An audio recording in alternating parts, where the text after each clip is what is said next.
August 15 భారతదేశంలో జరుపుకునే స్వాతంత్ర్య దినోత్సవం. ఎందుకు జరుపుకుంటారు?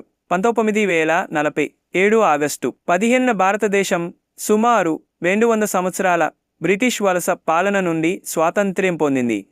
ఈ రోజున భారత స్వాతంత్ర్య చట్టం 1947 అమల్లోకి వచ్చింది.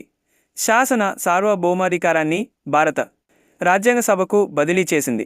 అప్పటి బ్రిటిష్ ఇండియా చివరి గవర్నర్ జనరల్ మౌంట్ బాటన్ రెండవ ప్రపంచ యుద్ధం జపాన్ లొంగుబాటుతో ముగిసిపోయిన ఆగస్టు 15ను భారతదేశానికి స్వాతంత్ర్య దినంగా ఎంచుకున్నారు.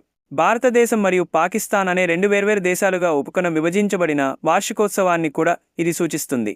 ప్రాముఖ్యత: ఇది బ్రిటిష్ పాలనకు ముగింపు పలికి స్వేచ్ఛ మరియు స్వతంత్ర భారతదేశం స్థాపనను సూచిస్తుంది. ప్రతి సంవత్సరం ఈ రోజును దేశవ్యాప్తంగా జెండా ఎగురవేసే వేడుకలు, కసరత్తులు మరియు భారత జాతీయ గీతం ఆలపించడంతో జరుపుకుంటారు. ఢిల్లీలోని ఎర్రకోట వద్ద జెండాను ఆవిష్కరించే కార్యక్రమంలో ప్రధానమంత్రి ప్రసంగిస్తారు.